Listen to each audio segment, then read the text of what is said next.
A ver, en primer término, dejar mi expreso rechazo al tratamiento que se le ha dado al pueblo y a los trabajadores de Segovia por el caso del Afrontino Gold Mine, ¿no? Parece absolutamente inaceptable que esos compatriotas hayan sido agredidos como fueron agredidos ayer por la policía, cumpliendo órdenes del gobierno nacional y del gobierno departamental.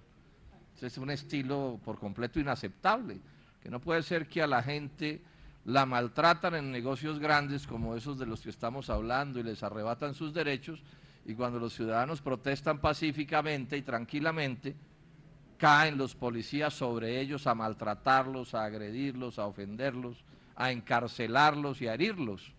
Eso fue lo que pasó ayer en el día de Segovia, ayer en Segovia, y es un hecho que por supuesto yo quiero repudiar de manera enfática. Lo otro es señalar esto, ¿no? Ayer se le presentaron o antier algunas modificaciones a este proyecto de ley de regalías. Yo, luego de estudiar esas modificaciones, confirmo la idea de que el Polo no votará ese proyecto.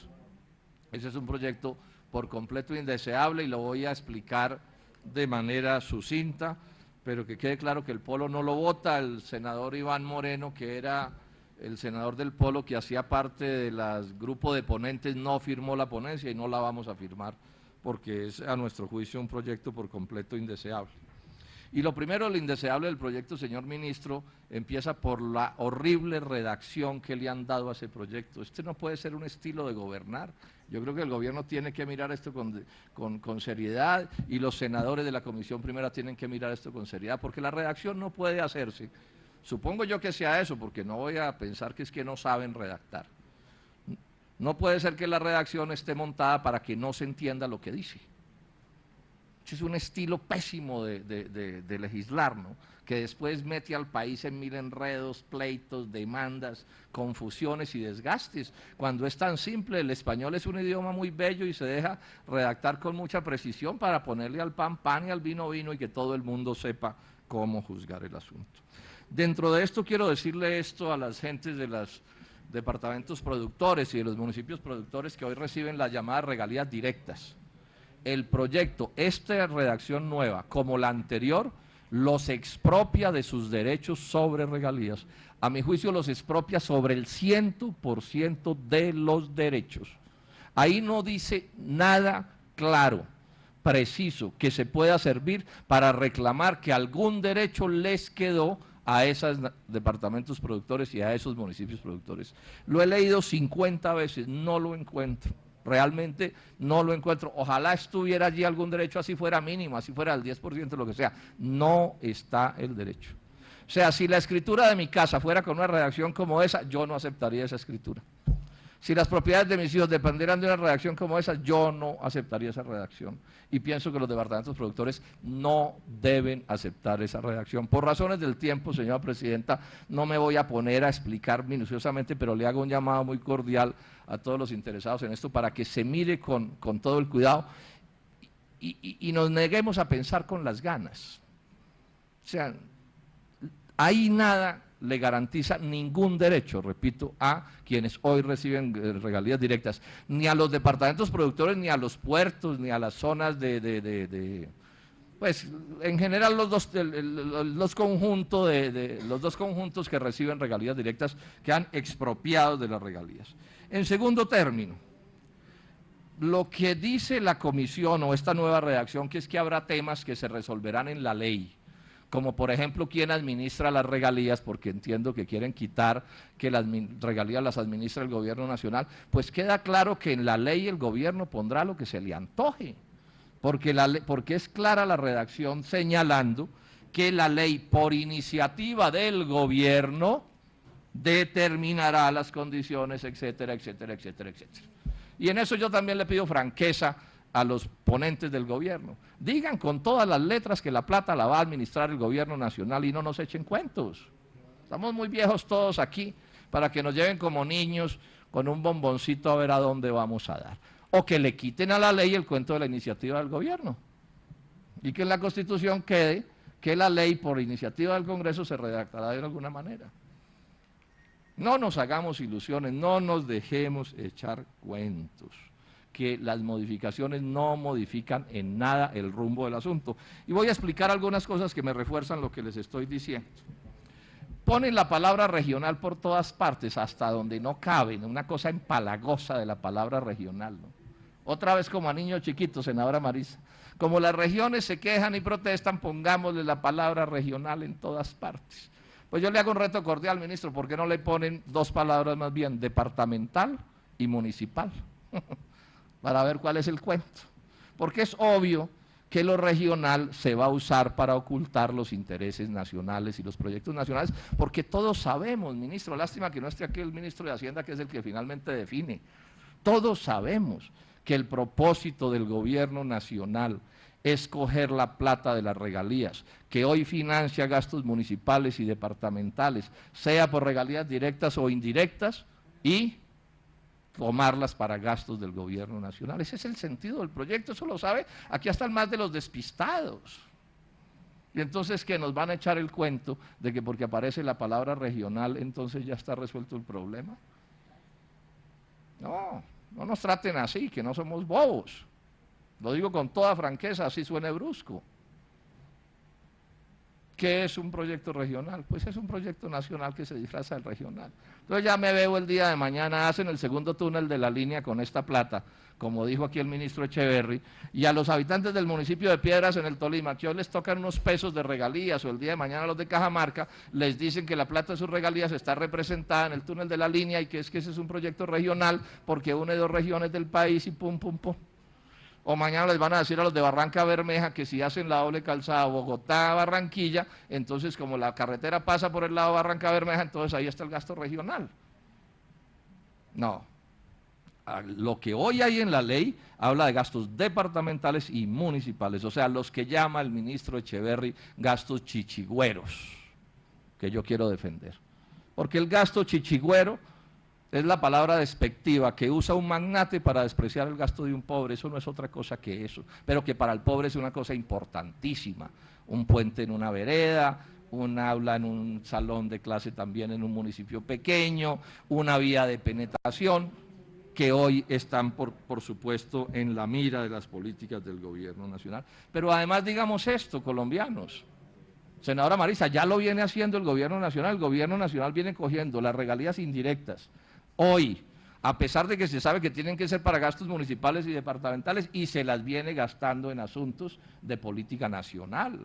Hoy ya lo están haciendo, yo aquí tengo cifras. Bueno, cogieron toda la plata del FAEP y se la feriaron. Los mismos que hoy están gobernando a Colombia, porque aquí también hay una cosa que hay que dejar clara, no son otros distintos los que hoy están gobernando a Colombia a los que estaban gobernando en el gobierno anterior. La plata del FAEP se la feriaron toda, se desapareció, y que era para ahorro. En el 2009, 240.000 millones de pesos de regalías indirectas gastadas en vías de interés del orden nacional. En el 2010, 100.000 millones, y en el 2011 viene una plata grandísima también sobre esto.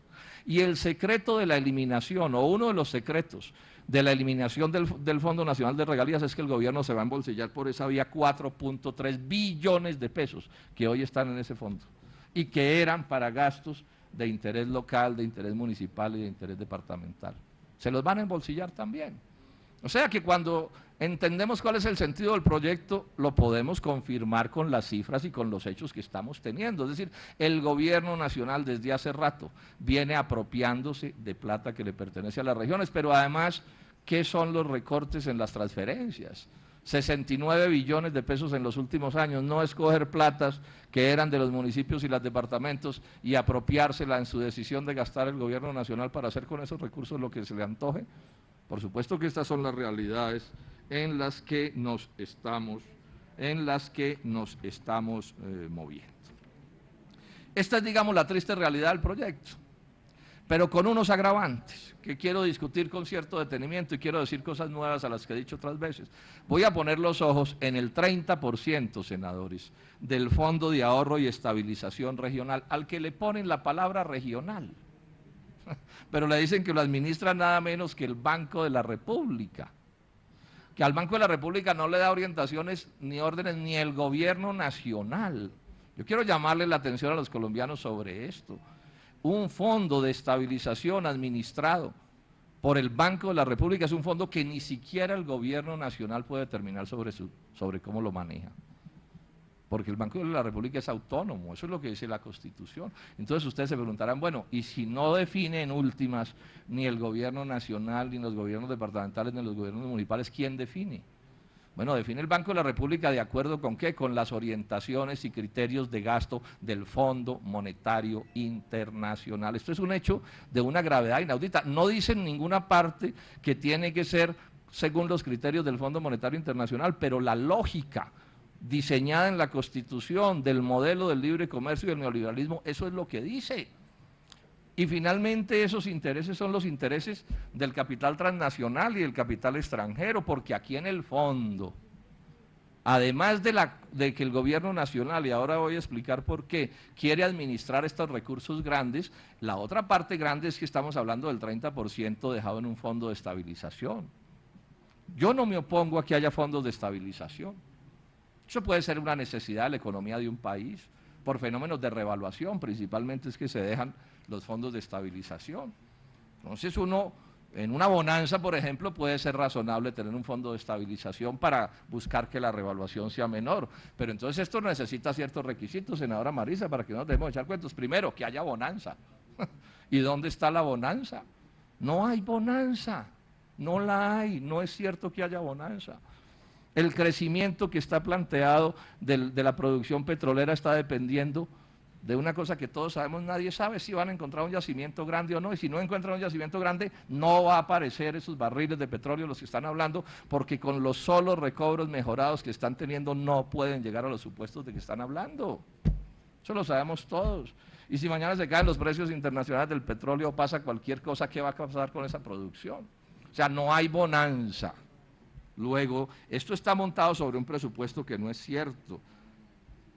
Pero además hay otro punto, ¿y por qué no se estabiliza, ministro, de otras maneras? Es decir, porque es que, miren ustedes el asunto, hay que coger la plata del Estado colombiano y esterilizarla en un fondo en el exterior, porque ese fondo de estabilización es con plata en el exterior, con intereses ridículos. O sea, al mismo tiempo que estamos pidiendo plata prestada al 10, al 15, al no sé cuántos por ciento, esta plata del Estado colombiano se estabiliza en un fondo en el exterior, fácilmente con intereses del 1% o del menos por ciento. Repito, eso puede suceder en ciertas condiciones, pero yo pregunto, ¿y se están tomando las otras medidas de estabilización de los recursos? Y hago una sola pregunta, ¿quién controla la entrada de la plata del narcotráfico a Colombia? ¿Por qué llevamos por lo menos una década en Colombia en que ya no se habla de la ventanilla siniestra? ¿Se acuerdan que así se llamaba una ventanilla por donde entraba la plata del narcotráfico al Banco de la República? ¿Por qué desapareció esa frase del lenguaje?